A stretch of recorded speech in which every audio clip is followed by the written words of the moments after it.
সরকার বলছে বিরোধী দলের উপরে স্বৈরাচারে ভূত ভর করছে বা বিরোধী দল স্বৈরাচার হয়ে যাচ্ছে।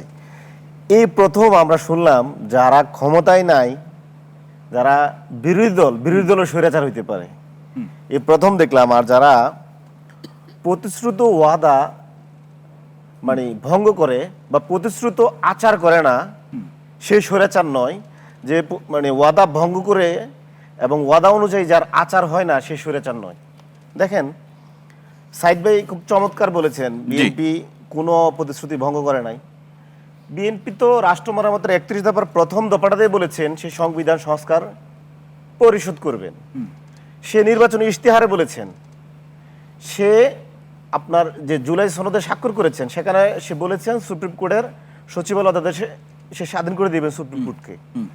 এবং সে বলছে সে ৭২ সংবিধানকে মানে ৭২ সংবিধান অনুযায়ী তো মানে আপনার সুপ্রিম কোর্টের সচিবালয় বা সুপ্রিম কোর্টের বিচারপতি নিয়োগ, যে এই সুপ্রিম কোর্টের স্বাধীনতা, সেটার কথা বলা আছে। কিন্তু সে সেটা মানছে না। সে না মানছে ৭২ সংবিধান, না মানছে তার নির্বাচনী ইশতেহার অনুযায়ী সেই সুপ্রিম কোর্টের সে দিচ্ছে না, তার জুলাই ৩১ দফা মানছে না, সে মানছে না ঐক্যমতের কোন মানে দফা, সে মানছে না গণভোটের রায়। মানে সেটা কারণটা কি? না মানার পিছনে কারণ কি? মানছে না, কারণ কি? সে ট্যাগ দিচ্ছে আমরা স্বৈরাচার। কারণটা কি? তাহলে যে প্রতিশ্রুত আচার করছে না সে স্বৈরাচার, নাকি যে ওয়াদা ভঙ্গ মানে করে নাই, যারা এখনো বিরোধী দল, এই প্রতিশ্রুতির পক্ষে এখনো জোরালো অবস্থান আছে, তারা স্বৈরাচার।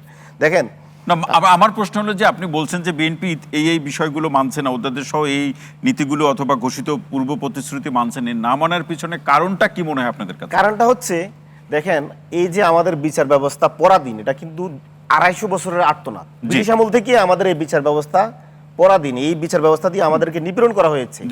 যুক্তফ্রন্ট নির্বাচনে পাকিস্তান আমলে বলা হয়েছে বিচার ব্যবস্থা স্বাধীন করে দেওয়া হবে। শেখ হাসিনা, খালেদা জিয়া অসংখ্যবার বলেছে বিচার ব্যবস্থা স্বাধীন করে দিবে, দেয় নাই। এবং ২০০৩ সালে ব্যারিস্টার মওদুদ পর্যন্ত বলেছে স্বাধীন করে দিবে, দেয় নাই। আমাদের একটা সুযোগ হয়েছিল। এই বিএনপি আবার চাচ্ছে কেএম হাসানের মতন করে বিচার ব্যবস্থাকে দখলে নিয়ে আবার তারার মধ্য দিয়ে কোনো একটা পাতানো বিচার ব্যবস্থার কথা বললেন, এটা আবার বিচার ব্যবস্থাকে পরবর্তী পর্যায়ে বিচার ব্যবস্থার প্রসঙ্গ উল্লেখ করলেন, পরবর্তী পর্যায়ে আপনারা আবার আরেকটা কেএম হাসানের মধ্য দিয়ে ২০৩০ সালে ক্ষমতা আসার জন্যই মূলত তারা বিচার ব্যবস্থা রাখলাম এই বিষয়ে।